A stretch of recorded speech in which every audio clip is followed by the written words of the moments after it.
gente, minha turma da Biomecânica Funcional. Hoje faremos uma live incrível. Separei um conteúdo extraordinário para todos vocês que sempre estão aqui comigo. Hoje vamos falar sobre lombar, sobre dor no quadril e na lombar, quem é causa, quem é consequência, uma visão biomecânica. Então, vai ser um tema bem diferente. Coloquei aqui embaixo o tema. E todo mundo me ouve bem? Todo mundo consegue? Estou só levantando aqui um pouquinho, acertando minha câmera. Agora está melhor. Todo mundo me ouve bem? Bom, antes de eu começar, quero saber aí, galera, enquanto vocês estão entrando, da onde todo mundo é. Eu estou vendo já vários rostinhos conhecidos e eu gostaria de saber de onde vocês estão falando. Primeiro, se meu áudio tá bom.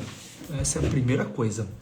E segundo, escreve aqui embaixo nos comentários se vocês, de qual cidade, qual país vocês estão falando, se for de fora do Brasil. Bom, como eu comentei, hoje vamos falar sobre um tema que pouquíssima gente aborda, pouquíssima mesmo, que é uma síndrome chamada síndrome hip spine. É uma síndrome quadril-coluna. É um tema que ele já vem sendo discutido há muitos anos, porém recentemente ele ganhou muita importância na etiologia, na discussão da etiologia de lesões no quadril, da artrose no quadril, do impacto femoroacetabular. Então, eu trouxe hoje um material inédito para a maioria de vocês. Então, como sempre a gente faz, antes da gente começar, eu vou pedir alguns favores aqui para todo mundo. Primeiro de todos, quanto mais vocês curtirem a live, quanto mais vocês me ajudarem no engajamento, mais gente recebe. Esse é o algoritmo do nosso Instagram. Então, larguem o dedo mesmo aqui no like, coração, senha, o que vocês puderem. Esse é o primeiro ponto.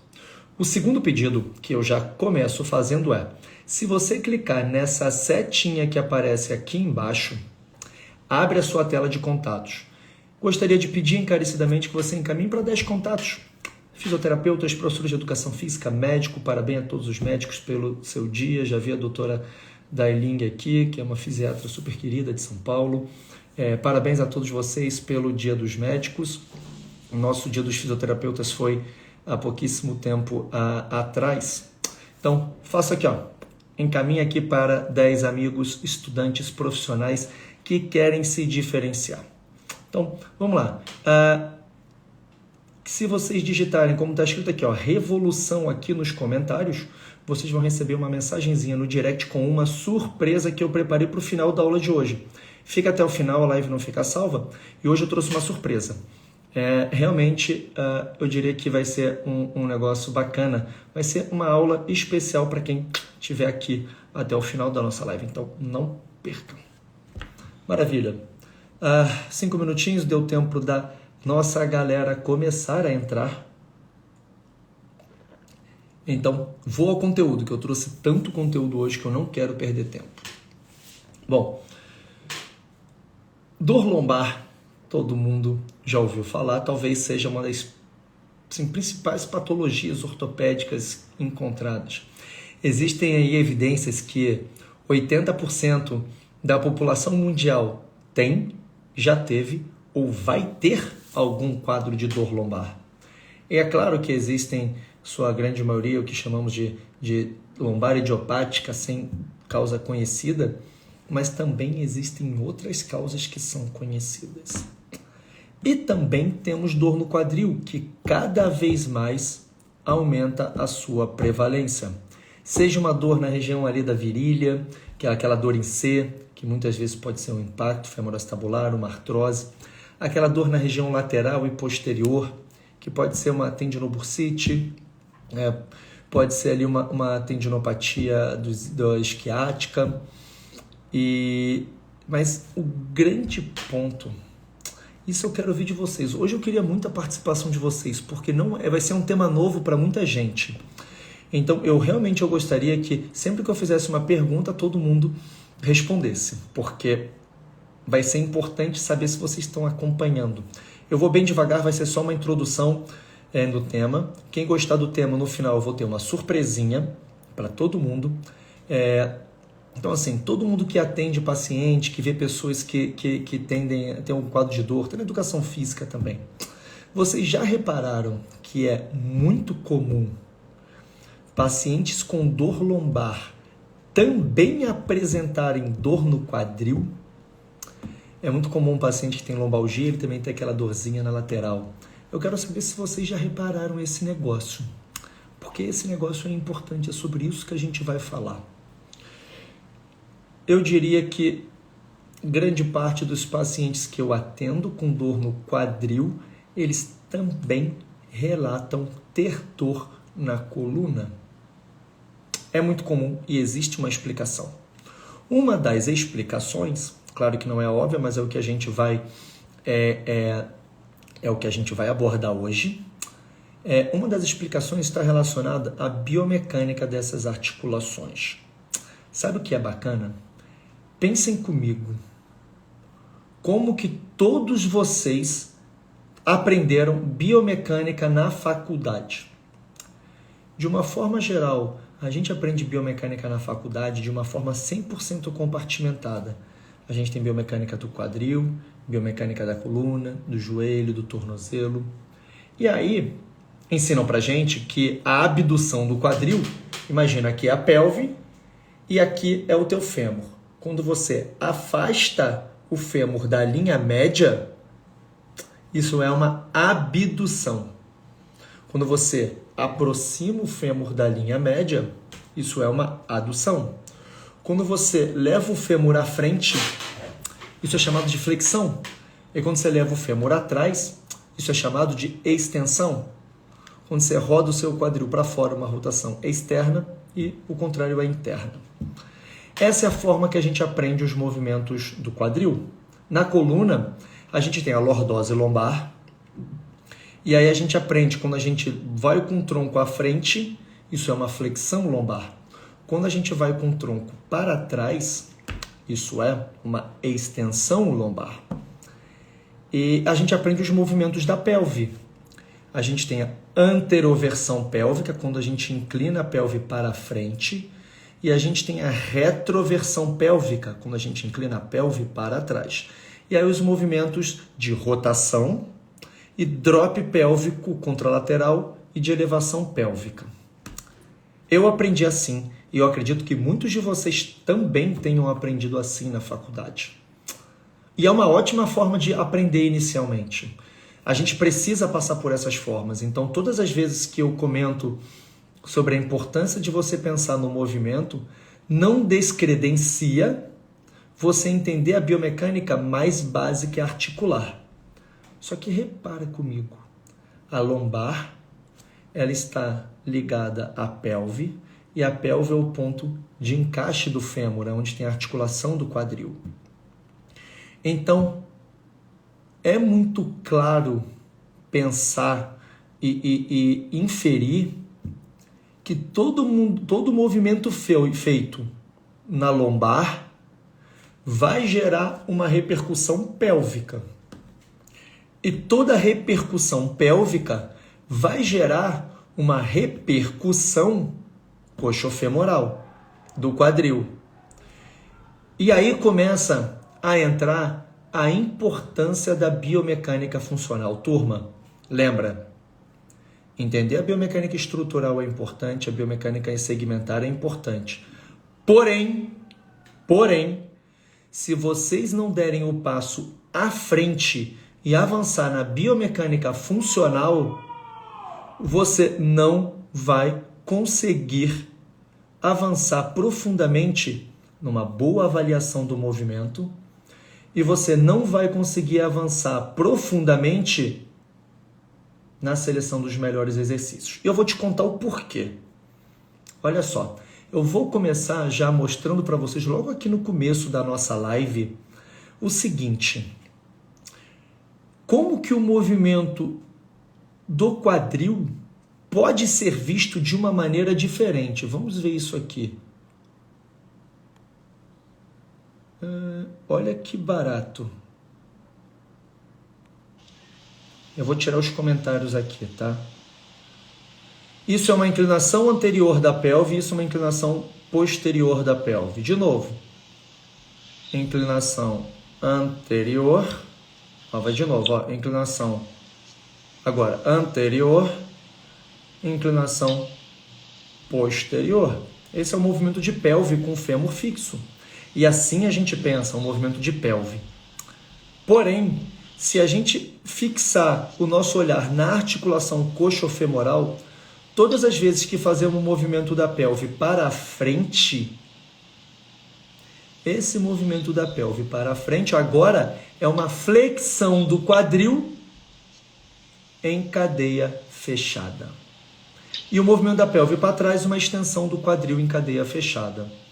Eu quero abrir os comentários aqui para saber se todo mundo entende isso. Todo mundo consegue ver?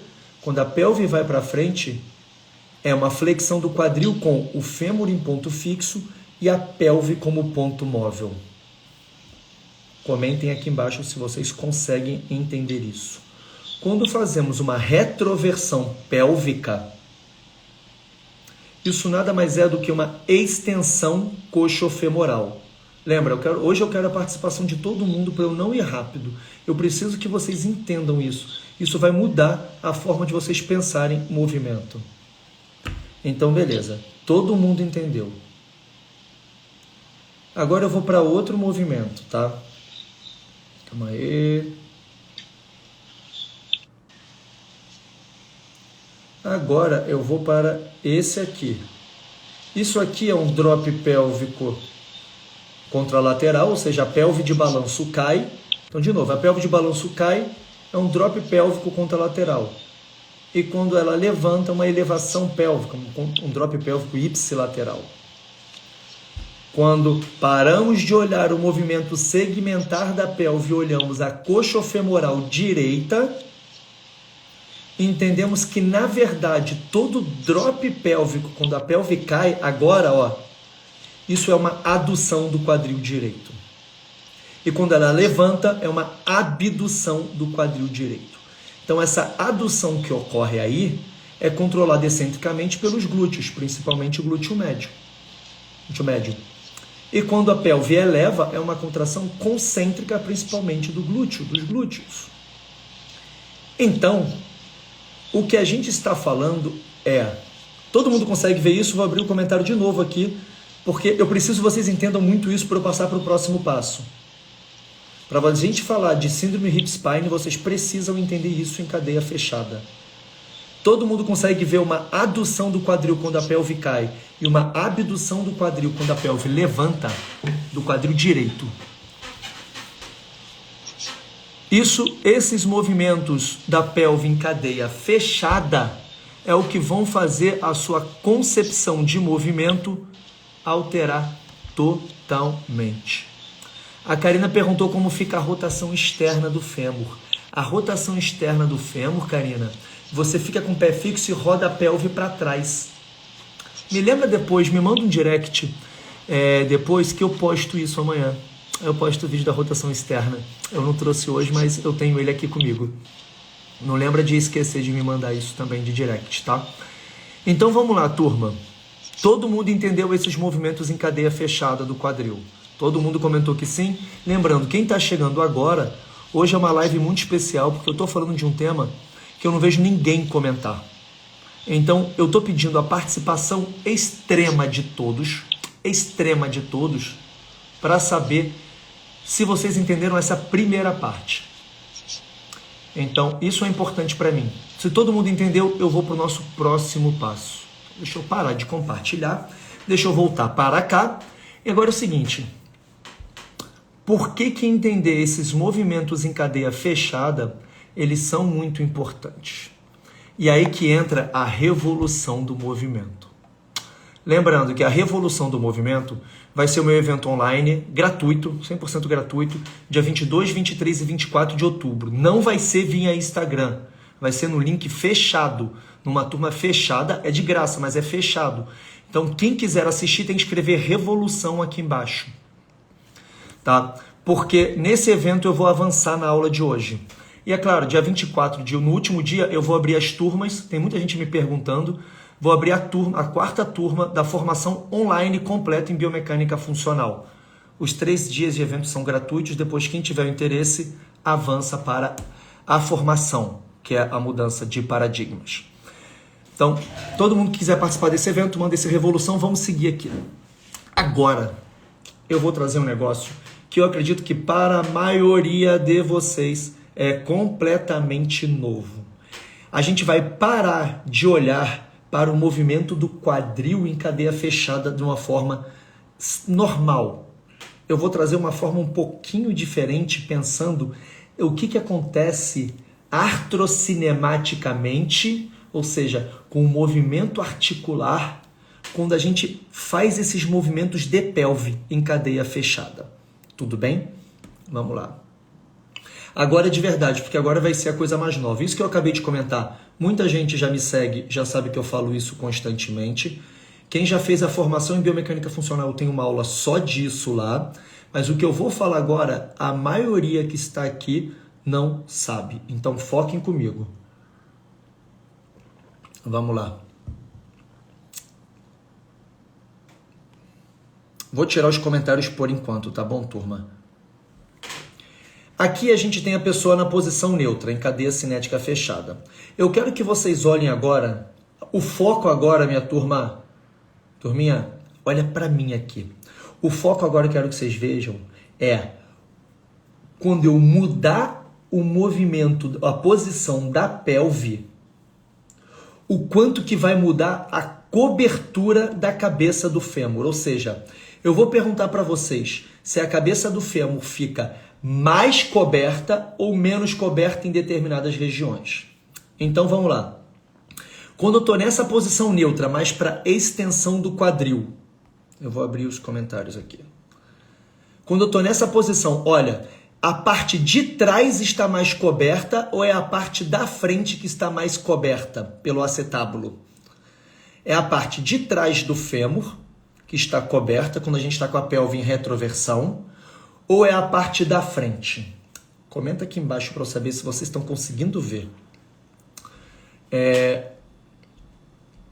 Por que isso é importante?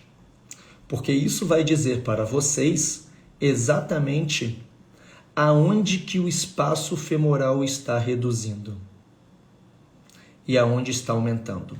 Isso vai ter relação total com o quanto de pressão tem na cabeça do fêmur. Muito bom, turma, a parte de trás do fêmur que está coberta. Quando a gente tem o movimento de flexão do quadril em cadeia fechada, olhem agora, a parte da frente cobriu mais? Quem acha que a parte da frente agora cobriu mais, manda aqui embaixo escrito Revolução. Vamos começar com essa brincadeira para vocês receberem lá no direct quem não recebeu. Manda aqui, ó. Se vocês acharem que a parte da frente agora cobriu mais, ou seja, a gente estava aqui, fez isso, aqui é a parte da frente, ó, pelve para frente. Se você acha que cobriu mais, escreve aqui embaixo Revolução para eu saber quem consegue ver isso. Agora é a parte da frente que está coberta. Agora é a parte da frente que está coberta. Então, peguem o raciocínio aqui comigo. Peguem esse raciocínio. Todas as vezes que eu faço uma retroversão pélvica, eu tendo a retificar a lordose lombar. Esse é um movimento associado com a coluna. E eu reduzo o espaço posterior do fêmur. Todas as vezes que eu faço uma antiversão pélvica, eu aumento a cobertura anterior do fêmur. E aí eu começo a ter mais pinçamento do colo do fêmur. Olha que legal, como é que não tem posição, Olha, sabe quando a gente fala que a importância da posição neutra? Quando eu boto essa pelve para frente, eu aumento a área de cobertura. Quando eu aumento essa área de cobertura, eu distribuo mais a pressão no fêmur. Lembra? Pressão é área, é força divididos por área. Se eu tenho mais cobertura da cabeça do fêmur, eu distribuo melhor a pressão, mas eu reduzo o espaço anterior do fêmur. Todo mundo entende isso ou alguém ficou complicado? Fêmur, pelve. Fiz uma antiversão pélvica, eu aumentei a área de contato do meu fêmur aqui na frente. Então, distribuí melhor a pressão. Porque se eu tenho mais área, eu distribuo a pressão. Se eu tenho, mas ao mesmo tempo quando eu faço isso, eu aumento a tendência de pinçamento anterior. E é um padrão comum esse aí em pacientes que têm impacto fêmuro-acetabular. Porque eu reduzo a capacidade de gerar flexão com rotação interna. Então, vou aproveitar a pergunta do Valdean aqui. Então, pessoas que têm IFA e antiversão pélvica, têm mais probabilidade de sentir dor pelo maior impacto. A tendência é que você tenha um pinçamento precoce. Valdean, você entendeu perfeitamente. Pessoas que têm impacto femoroacetabular, a gente não sabe se é causa, consequência, se são coisas em conjunto, mas a verdade é que quando você está nessa posição que vocês veem na figura, você aumenta o pinçamento femoroacetabular. Perfeitamente. E aí, mesma coisa, Wellington, perfeito, o teu comentário está perfeito. Aí, qual é a teoria que muitos autores propõem? Quando a gente está nessa posição de retroversão pélvica, a gente reduz a área de contato anterior. Então, como você reduziu a área de contato, você aumenta a forças compressivas, a pressão, aliás, na região anterior. A pressão aumenta. Então, existe uma corrente na literatura que propõe, e isso ainda é um alvo de muitos estudos ainda, essa relação do tilt anterior da pelve para trás e para frente é o que as pessoas nomeiam, a relação disso com a coluna e quadril, é o que as pessoas nomeiam de Hip Spine Syndrome, síndrome do quadril-coluna. Essa relação da pelve e coluna no plano sagital. Se sabe já há muitos anos que pessoas que têm uma retroversão pélvica e junto disso tem uma alteração ali, uma contranutação do sacro, elas têm ali uma tendência maior a desenvolver sobrecargas lombares. Existe uma sobrecarga lombar aumentada. E o que se começou a estudar muito recentemente é a relação disso tudo com o desenvolvimento do impacto femoroacetabular, desenvolvimento de osteonecrose e da artrose no quadril. Resultados muito incipientes ainda, mas que seguem nessa linha. Existem alguns poucos estudos, ainda associativos, poucos de relação causal, mas que apontam que pessoas que tendem a ter uma artrose no quadril, muitas delas apresentam esse comportamento retroversão pélvico. Então, isso é importante vocês entenderem, não somente pensando em cadeia aberta e cadeia fechada, mas o quanto de cobertura acetabular tem. Eu quero que vocês não pensem lá na frente, não pensem em avaliação biomecânica, não pensem em exercício. Eu vou chegar lá com vocês. Nessa live, eu preciso que vocês não fiquem ansiosos. Eu preciso que vocês estejam comigo, porque eu vou explicar o passo a passo e eu vou terminar falando sobre avaliação biomecânica, sobre tratamento e sobre a surpresa que vocês vão ter sobre esse assunto. Tudo bem? Então, fiquem comigo! Não viajem, não desfoquem. Maravilha, turminha. Vamos seguir nessa aqui. Então, esse é o que a gente chama da síndrome hip spine no plano sagital. Agora nós vamos para uma coisa diferente. Vamos falar sobre o plano coronal. Pensem comigo aqui. Vou tirar aqui, ó. Deixa aqui. Todo mundo consegue ver a pelve aqui, né? O que importa é a pelve. Os comentários não estão aparecendo na pelve. Olha aqui comigo. Todas as vezes que você tem um drop pélvico, e eu parei aqui, eu vou responder tua pergunta, que tua pergunta é boa pra caramba, tá? Guarda aí, se eu não responder, tu me lembra depois, pelo amor de Deus. O Ivo perguntou por que a artrose se manifesta em um quadril, não nos dois ao mesmo tempo. Cara, tua pergunta é maravilhosa, eu vou te explicar o porquê. Mas vamos voltar aqui na biomecânica ainda, e eu vou chegar depois na aplicação disso tudo, tá bem? Quando fazemos um drop da pelve, eu mostrei para vocês que isso é uma adução do quadril direito, nesse caso, que está com o pé no chão. Todo mundo concordou comigo, todo mundo entendeu que é uma adução em cadeia fechada. Agora, o que eu quero trazer para vocês, eu não sei se o Renato está aqui, eu acho que não, porque é meu aluno de mestrado, um ortopedista especialista em quadril, que é exatamente o tema dele do mestrado que eu estou orientando. Quando a gente está nessa posição, a gente faz esse drop pélvico. Imagina a pelve aqui, a pelve fez isso, ou seja, a pelve caiu desse lado aqui. Repara o que ocorre na cabeça do fêmur. Olha ali no quadril.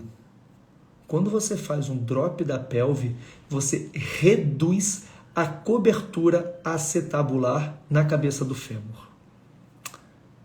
Quem conseguir ver isso, escreva revolução aqui embaixo. Preciso que vocês compartilhem isso comigo. A gente não está mais falando de exercício cadeia aberta ou fechada, a gente está falando da repercussão dos movimentos em cadeia fechada intra-articularmente, o que tem uma relação direta com o desenvolvimento de sobrecargas em determinadas regiões do quadril. Todo mundo consegue ver isso? Quando eu faço um drop da pelve, olha aqui, ó, acetábulo, fêmur. Quando eu faço um drop da pelve, eu reduzo a cobertura acetabular. Uma das coisas que a gente tem estudado, e que o Renato Lopes, esse meu aluno, amigo e aluno, e um baita ortopedista de quadril, ele chama de displasia funcional. Porque muitas vezes um paciente não tem uma displasia, ele às vezes borderline, ele tem ali uma reduçãozinha da cobertura, mas dentro do aceitável, mas quando ele faz o drop da pelve, ele se comporta como um paciente displásico. Isso é muito louco e eu vou explicar isso para vocês. Porque isso é uma das coisas mais avançadas que vocês vão ver em biomecânica. Hoje a live é avançada, eu falei para vocês. É o tipo de live que você precisa assistir 1000 vezes, porque tem muito conteúdo novo aqui, muito mesmo. Todas as vezes que a gente faz isso aqui, esse drop da pelve que vocês veem aqui embaixo, você reduz o espaço anteromedial. Repara como é que ali o colo do fêmur está mais próximo da parede anterior do acetábulo. Porém, você reduz a cobertura acetabular, você reduz o fêmur ali. Você reduz a cobertura da região lateral posterior do fêmur. Tudo bem? Então, beleza. Agora, olha o contrário. Todas as vezes que fazemos uma abdução, olha a diferença agora da cobertura que o acetábulo faz na cabeça do fêmur. Quando você faz a elevação pélvica, você faz uma elevação pélvica e você, em cadeia fechada, você faz uma abdução do quadril em cadeia fechada. Quando você faz essa abdução do quadril em cadeia fechada, o que acontece? Você aumenta a cobertura acetabular. Então, isso é muito interessante. Vou explicar só mais uma vez isso. Nessa posição de drop da pelve, nós chamamos de sinal de Trendelenburg, drop pélvico, nada mais é do que uma adução do quadril em cadeia fechada. Só que quando olhamos do ponto de vista artrocinemático, ou seja, a relação de translação do fêmur no acetábulo, Isso, na verdade, reduz a cobertura acetabular. Então, é o que eu, como eu comentei, o que o meu aluno de mestrado, tá? A gente está com um projeto fazendo exatamente essas modelagens. Então, o que eu estou mostrando para vocês é uma coisa que ainda vai ser publicado. Você que me segue, você que me acompanha nas aulas, nas lives, na minha formação em biomecânica funcional, tem uma aula disso, tá, gente, na turma nova. Na 4ª turma de biomecânica funcional vai ter uma aula só disso, detalhada, muito detalhada. Hoje eu vou estar dando isso aqui, a introdução do negócio. Então, vejam comigo. Quando você faz isso, você reduz a cobertura acetabular, é o que nós chamamos de displasia funcional. Então, o drop pélvico, ele não só aumenta o pinçamento medial, mas ele reduz a área de contato. E isso é péssimo. Isso é péssimo. Reduzir a área de contato é péssimo, porque você aumenta pressão. Pressão é força sobre área. Ter menos área de contato quer dizer que tem pouca área recebendo muita força. Isso é ruim. Quando fazemos o movimento oposto de abdução do quadril em cadeia fechada, uma elevação pélvica, o que nós temos é um aumento da cobertura acetabular. Então, reparem que quando a gente fala sobre movimentos em cadeia aberta e movimentos em cadeia fechada, isso interfere muito mais do que as pessoas costumam falar. E aí, reparem comigo, todas as vezes que eu faço isso aqui, eu tendo a gerar uma compensação pélvica, uma compensação de tronco para o outro lado, para manter equilibrado o nosso centro de massa. E todas as vezes que você gera essa compensação de tronco para o outro lado, você também altera a distribuição de cargas na lombar. E aí eu vou voltar numa pergunta que o Ivo, grande amigo Ivo, fez aqui anteriormente. Por que então, quando você faz um tilt da pelve para frente ou para trás, isso vai influenciar os dois quadris? Por que muitas vezes a artrose se dá mais em um quadril do que no outro? Porque isso não é uma única causa. Todas as causas, as lesões são multifatoriais. Você nunca vai explicar por uma causa.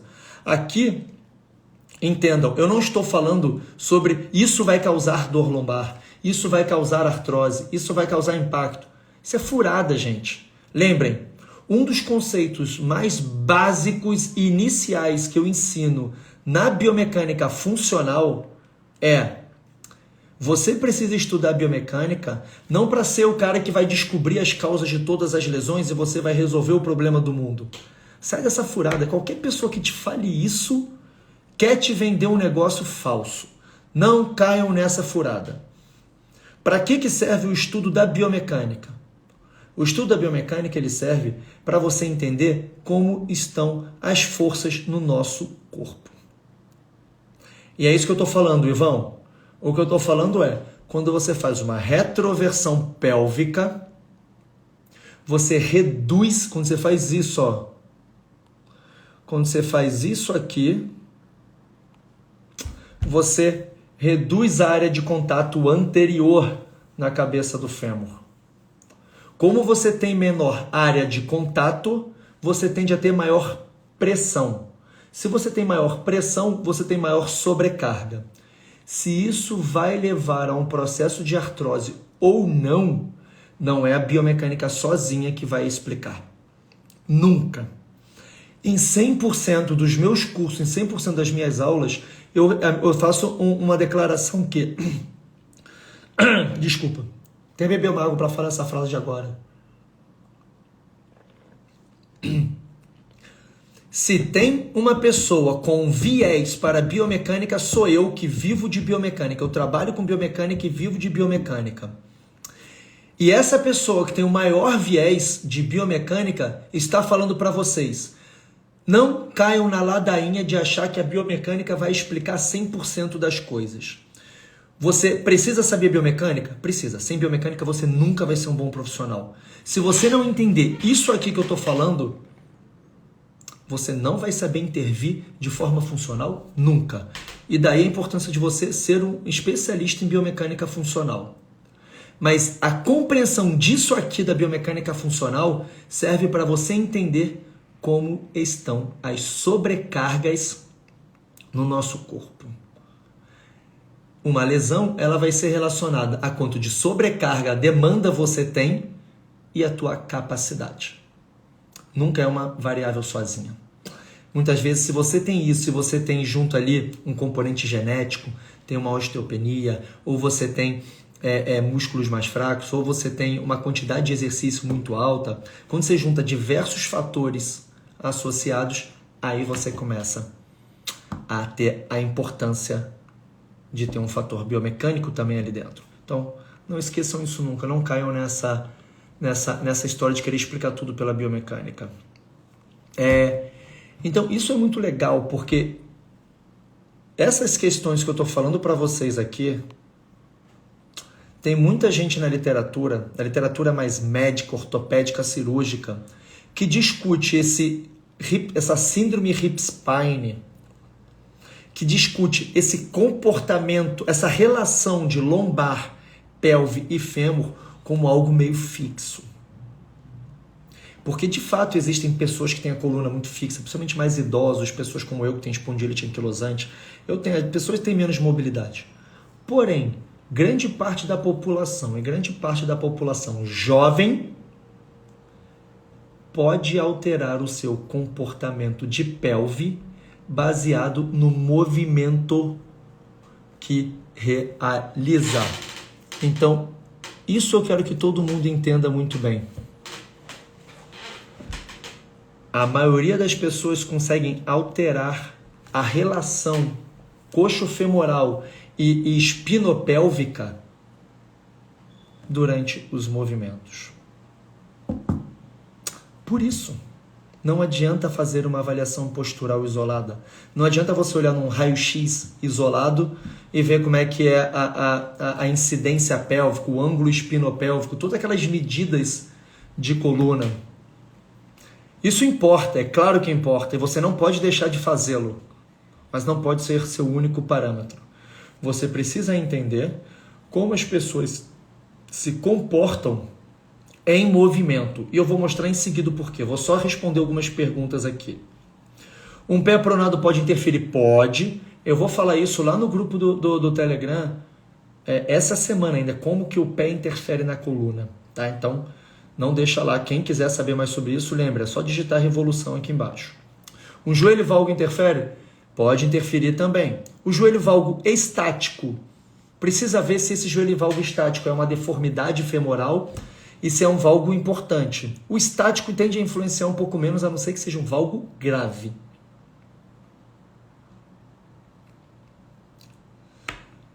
O Valdean, podemos dizer que nos drop pélvicos há uma dissociação de cinturas? Espera-se que sim, nem sempre ocorre.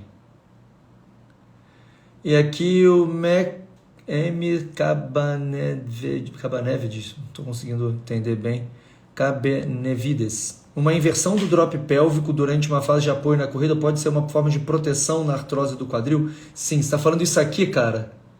A pessoa fazer isso aqui? Sim, existe um nome para isso. Isso pode ser chamado de guinada abdutora. Tá? Pode ser uma forma de você aumentar o espaço coxofemoral, sim, tá? Você está certíssimo, tua interpretação está maravilhosa. Então vamos lá, vamos seguir aqui, turminha. Show de bola. Então, olha que barato que eu vou mostrar agora. Eu vou mostrar para vocês agora um vídeo que eu quero que vocês reparem duas coisas nesse vídeo. A primeira coisa que eu quero que vocês reparem é se vocês, a pessoa na postura ortostática dela, depois eu vou colocar a pessoa, ela vai agachar bilateralmente, eu quero que vocês vejam o alinhamento da lordose lombar dela neutra e quando ela agacha. Já que se chama guinada abdutora. No lo sé el nombre en español. Jackie Peruana de Lima. Não sei te falar como é que é o nome disso em espanhol. Posso procurar para você depois. Olha que barato isso aqui. Olha quando ela estiver lá em cima primeiro, como é que o alinhamento da lombar tá bonitinho. Agora olha quando ela agacha, como é que ela faz uma hiperlordose lombar. Reparem aí.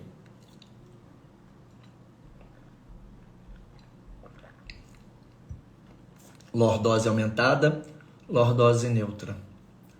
Lordose aumentada, lordose neutra agora. Comentem aqui embaixo, sim. Quem viu, conseguiu ver isso, comenta sim. Quem não conseguiu ver, pode falar. Fala, Gustavo, não vi. Eu preciso que vocês vejam isso. Lembra, hoje é o live que vocês têm que estar estourando aqui comigo. Todo mundo conseguiu ver essa questão da quando ela está agachada, ela tende a fazer um aumento da curvatura lombar. E quando ela está mais em pé, a curvatura lombar dela fica mais neutra. Vamos lá. Eu não consigo parar esses vídeos aqui. Olha agora como ela agacha, como é que ela vai. É só você reparar o seguinte, ó. Agacha e quando repara como ela faz o movimento, ela no meio do trajeto. No meio do trajeto tem uma hora que ela vai muito com a pelve e pouco com o tronco. Vê se vocês conseguem ver isso. Foquem só na relação, o quanto de relação que existe. Esqueçam todo o movimento de membros inferiores. Quem não conseguiu ver, esquece o movimento das pernas. Foque em quanto a pelve mexe para frente e quanto o tronco mexe para frente. Reparem que chega um momento no meio da amplitude de movimento que a pelve está muito lá na frente e o tronco ainda não foi. Ela parece dar uma envergada na coluna para trás. E aí no finalzinho tende a dar uma leve compensada. Vê se olhando dessas formas vocês conseguem ver melhor agora.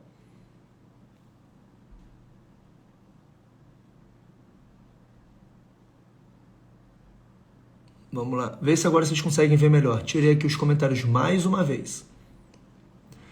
Quando ela começa a agachar, repara que ela agacha um pouquinho, fazendo ali um movimento muito mais de pelve. No finalzinho, ela compensa um pouquinho com o tronco, mas continua com uma hiperlordose lombar. Poxa, uma pena, eu não consegui. Eu posso lançar isso lá no grupo do Telegram amanhã. Conseguiram ver agora, turma? Responde aqui pra mim.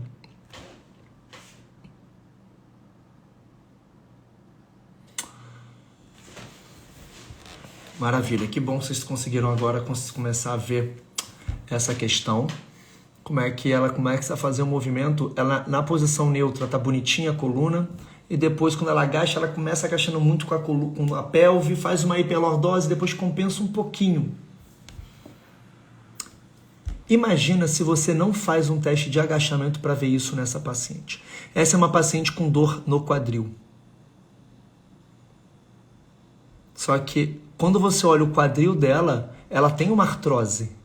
Só que é uma artrose muito leve. Muito leve. O problema dela estava muito mais no controle neuromuscular da bacia, da pelve. O controle neuromuscular da pelve. E aí o quadril dela estava sofrendo uma grande consequência.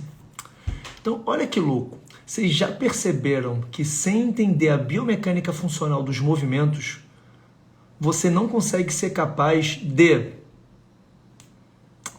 escolher as melhores estratégias de avaliação e escolher as melhores estratégias de intervenção, que é o que a gente vai falar agora. Olha só, a surpresa que eu tenho para todo mundo, depois eu vou falar sobre tratamento dessas alterações, amanhã, lá no nosso grupo do Telegram, eu vou lançar uma aula minha e do Léo Metsavar sobre lombalgia. Puta, a aula é maravilhosa. Vamos falar sobre lesões lombares reais, patologia lombar real. Vamos falar sobre quadros de dor lombar idiopático e vamos falar sobre estratégias de avaliação e estratégias de avaliação e de tratamento. Ok? Então, quem estiver lá no nosso grupo do Telegram vai ter acesso a essa aula, já uma aula que já gravei com ele. Vocês vão ter acesso a essa aula. Quem quiser assistir a aula, se você tem que estar lá no grupo, tá, turma? Você tem que estar lá no grupo do Telegram. Então, para você estar lá no grupo do Telegram, basta você escrever Revolução, que a minha equipe vai te mandar imediatamente um direct. E quando você receber, quando terminar a live, só quando terminar a live, que eu vou falar de tratamento disso agora. Quando terminar a live, você vai no teu direct, clica no link e vai direto lá no grupo e se cadastra no grupo. É gratuito, online, não vai ter nada lá. Você não... Então, já que tem que escrever em português, tá? Porque isso aí a equipe automatiza depois o comentário. Então dá uma copiada. Maravilha. Então quem quiser escreve aqui. Vamos seguir agora para tratamento. A surpresa era dor, aula de lombalgia, uma aula inédita sobre lombalgia. Tá bacanérrima. E uma aula sobre... E amanhã também vou explicar um pouco mais sobre isso lá. Seguindo aqui, turminha. Tratamento. Como devemos proceder para fazer um bom tratamento nesses tipos de quadro? A primeira coisa é uma avaliação postural. E me impressiona como é que existem pessoas que levam tudo para os extremos. Tem aquele cara que odeia o psicossocial, tem aquele cara que odeia a biomecânica, tem aquele cara que odeia a postura, tem aquele cara que ama a postura. Enquanto que cada vez mais nós temos evidência na literatura que o corpo não funciona nesses extremos. Eu sinto que toda vez que alguém começa a negar um negócio veementemente, é porque ele quer vender o outro oposto. Então, ao invés dele vender o negócio dele, o que ele pensa, falando bem do negócio dele, ele vai falando mal do resto. Então, vocês vão ver, cara, que eu não acredito em descredenciar nada. Deixa eu tirar isso aqui. Eu não gosto de descredenciar nada, principalmente postura. Porque a postura caiu numa descrença recentemente, que as pessoas começam a falar, porque postura alterada não causa dor. A gente não está avaliando postura para ver causas de dor. Pensem, dor é multifatorial. Fazer a avaliação de uma única variável não vai te dar nada. Faz parte da avaliação. Então, sim, precisamos fazer uma avaliação postural para saber qual a pessoa em posição ortostática, pode fazer uma avaliação da ela sentada, como que está essa relação lordose lombar, tilt da pelve e movimento do fêmur. Isso é essencial, é o primeiro passo na avaliação. O segundo passo é aplicar diferentes testes funcionais. O que eu digo de diferentes testes funcionais? Para cada tipo de teste, você vai ter respostas diferentes. Exemplo, quando você faz aquele teste de agachamento, que eu acabei de mostrar para vocês, você tende a ter uma redução do espaço anterior da pelve e aumento do espaço posterior da pelve. Então, pessoas que têm alteração na região anterior tendem a ter mais problemas. Agora, tem outro teste que eu adoro usar, que é o teste de passar da frente. Chamam de lunge, é o teste de passar da frente. Cara, esse teste para mim, ele é um dos testes mais importantes para paciente com dor lombar, pélvica e de quadril. Por quê? Porque ele gera um estardalhaço na região de lombopélvica. A perna da frente está fazendo flexão do quadril. A perna de trás está fazendo extensão do quadril. E aí você demanda um componente de rotacional da pelve muito grande. Eu acho isso fenomenal. Isso tem na aula de avaliação biocinética da formação completa em biomecânica funcional, lembrem, terça-feira abre a turma. Tem um módulo só de avaliação biocinética que eu explico isso aqui. Quando eu faço uma flexão, uma extensão do quadril, quando eu faço extensão do quadril, o movimento associado que eu espero é a anteroversão pélvica. Quando eu faço uma flexão do quadril, o movimento que eu espero é uma retroversão pélvica. Agora, olha a loucura que é para o nosso corpo quando você faz flexão de um lado e extensão do outro. Ele é muito legal. Esse teste não veio do FMS não, tá? Ele é bem mais antigo, Léo. Bem mais antigo. Talvez você tenha conhecido pelo FMS, mas ele é bem mais antigo, cara. Tem relatos dele, já tenho relatos de 1990 e pouquinhos. Ele é bem antigo mesmo.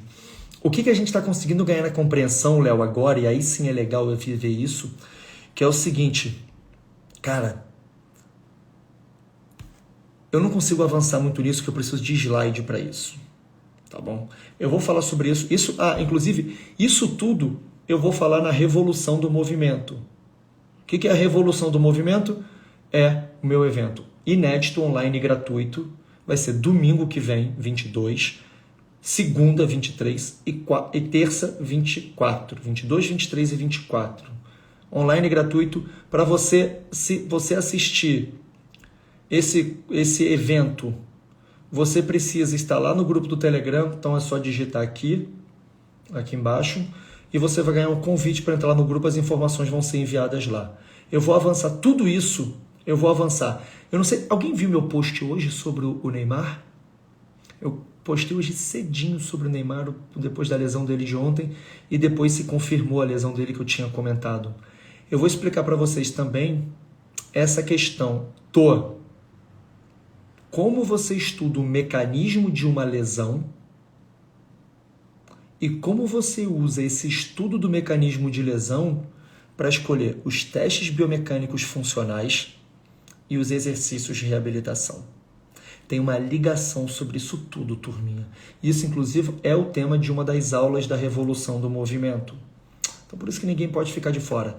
Esse evento, cara, eu chamei de Revolução do Movimento porque o objetivo é mexer com a cabeça de vocês para vocês saírem loucos e realmente vocês entenderem que a formação em biomecânica funcional é algo que vai mudar a vida de vocês, como já mudou de muitos.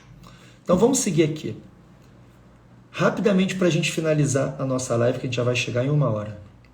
Quando eu faço esse teste de passada à frente, como que a pelve se comporta? Ela vai ganhar um componente de antiversão da pelve, que ela vai associada à perna de trás, que está estendendo, ou ela vai fazer uma retroversão da pelve, que está associada à perna da frente. Alguém já parou para pensar nisso? Que o comportamento da pelve, ela vai ser ditado ou pelo membro da frente ou pelo membro de trás. Cara, pensar nisso é genial. Pensar nisso é genial. Porque você vai começar a pensar, se ela fizer uma passada à frente, retrovertendo a pelve, a gente tem que focar nos problemas da perna da frente.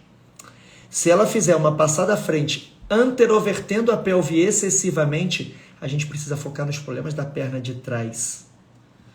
Olha como é que o raciocínio biomecânico te leva a uma compreensão muito maior. E aí, o que eu preciso fazer quando eu descubro todos esses comportamentos comportamentos motores associados? Eu aplico os testes de postura, força, flexibilidade, controle motor para saber, será que a pelve dela está anterovertendo porque o ilho psoas e reto femoral da perna de trás está encurtado? Se ela não tem alongamento do ilho psoas, né, se não tem grande mobilidade do ilho psoas e do reto femoral da perna de trás, todas as vezes que ela estendeu o quadril, a pelve faz isso. Cai para frente. Por outro lado, se a pessoa faz uma retroversão, isso pode estar associado ao encurtamento dos posteriores de coxa da perna da frente.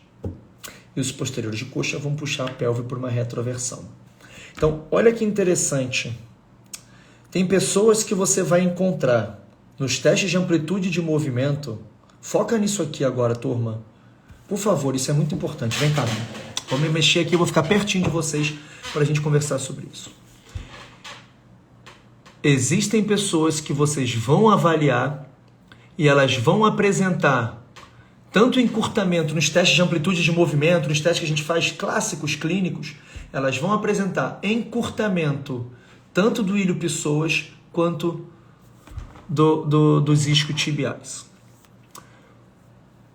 Qual desses dois encurtamentos está repercutindo mais nos movimentos? A gente precisa aplicar os testes funcionais.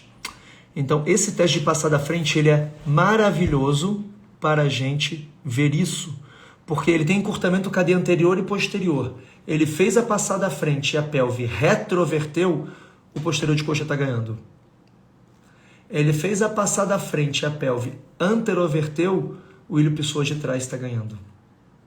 E aí você começa a pensar, caramba, qual músculo está não só encurtado, mas qual músculo está influenciando mais no movimento daquela pessoa. E aí você começa a definir as prioridades da sua intervenção de educação física, de fisioterapia, os médicos.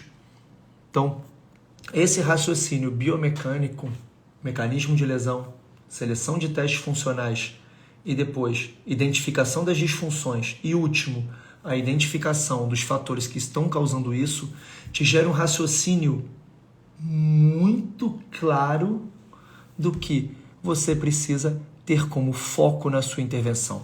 E é aí que a biomecânica funcional te torna um profissional eficiente. É aí que a biomecânica funcional faz com que você auxilie numa reabilitação, num recondicionamento, numa prevenção muito mais acelerada. Isso é essencial. Então,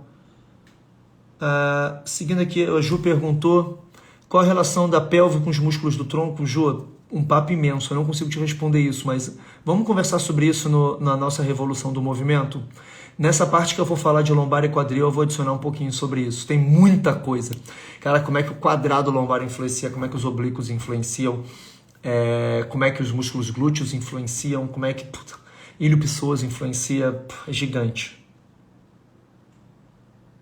O paciente, aqui a Refísio falou, o paciente faz essas modulações quando há algias do joelho, também pelos quadros de artrose. Sem dúvidas, Rê, sem dúvidas, tá? Você não tem a menor sombra de dúvida, porque outra das causas de adaptações de movimento são proteções aos quadros de dor, você está certíssimo. Pelve com cintura escapular. Ju, eu tenho uma aula só sobre isso na formação em biomecânica funcional, tá?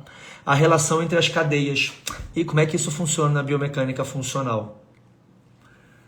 O Léo falou, talvez o mais importante é que o teste funcional repercute as condições das demandas de tarefas, é isso.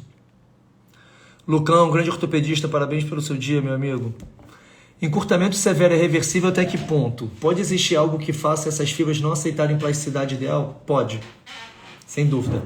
Eu sempre tento diferenciar, Lucas, o que é aquele músculo que ele não é encurtado, ele é contraturado por algum quadro de defesa à dor. Mas normalmente, assim, ilho pessoas posteriores de coxa, o grande problema, cara, não é, eles são muito responsivos a trabalhos de mobilidade. O problema é que você tem que manter bom alinhamento da cadeia. Então não adianta você pegar a perna e ficar alongando lá o posterior de coxa que nem o pessoal faz, sabe? De puxar tipo o teste de Lazeg, que além daquele ele gerar uma baita compressão neural, você ainda deixa a pessoa retroverter a pelve. Então não existe trabalho de mobilidade de posteriores de coxa sem manter a pelve neutra. Porque senão você está alongando de um lado e soltando do outro. Se você não controla a pelve estaticamente e faz o movimento com o fêmur ou vice-versa, você não está fazendo um treino de mobilidade adequado. Então, muitas vezes, Lucas, o trabalho de mobilidade ele é mal feito, porque não é alongar. Cara, alongar um músculo que está contraturado, você aumenta reflexo de dor. Tenta pegar um paciente que tem aquele shift lateral com quadrado lombar todo contraturado, alonga ele para o outro lado. Não faz isso não. Só se for você, se tu quiser se machucar. Por quê, cara? Aquele músculo não está encurtado. Ele está uma contratura antálgica. O que a gente tem que fazer para esse músculo? Relaxá-lo. E aí existem várias formas de reduzir a sobrecarga naquele músculo. Por exemplo, você pode usar o reflexo do antagonista. Todas as vezes que você ativa o antagonista, você relaxa o agonista. Então tem um monte de forma. Lá na formação, Lucas, eu explico isso também. Tem alguns exercícios de ganho de mobilidade e eu falo todos esses cuidados detalhados. Maravilha. Léo comentou, além das competências respectivas, a pessoas e os tibiais, existe uma influência maior dos abdutores rotadores externos? Léo, muita. Não dá pra gente falar tudo aqui, mas existe sim, tá? Maravilha. Turminha, aqui, ó, já passamos de 1 hora. Puta, a turma ainda cheia. Que barato, hein? Olha só, eu vou deixar essa live até amanhã salva, com uma condição: vocês me ajudem a divulgá-la. Assistam de novo, porque vocês viram a quantidade de conteúdo novo que tem aqui. E eu vou pedir um favor que vocês passem daqui a 2 minutinhos. Quem ainda não escreveu Revolução, é a última chance. É a última chance agora de escrever. E daqui a 5 minutos essa live vai para o feed e vai ficar só até amanhã. Só até amanhã. Eu gostaria, se eu pudesse pedir um favor para vocês, além de todo o carinho que vocês têm por mim, compartilha no direct, nos stories de vocês, para mais gente poder assistir. Tudo bem? Lembrando, hoje foi nossa última live antes do evento de domingo. O evento de domingo, isso que vocês viram hoje, é fichinha. Eu garanto a vocês que vão ser as melhores aulas de biomecânica que vocês assistiram, com aplicação prática imediata, que eu estou preparando vocês para todo mundo se inscrever na formação completa em biomecânica funcional. Vai ser minha turma mais avançada de todas, com as vagas mais restritas, porque eu vou ter alguns módulos de venda, vai ter módulo de ensinar vocês a usar isso para vender, vai ser muito mais do que biomecânica. Beleza? Conto com todo mundo. Um beijo, um abraço gigante e uma excelente noite, gente. Vejo vocês lá no grupo.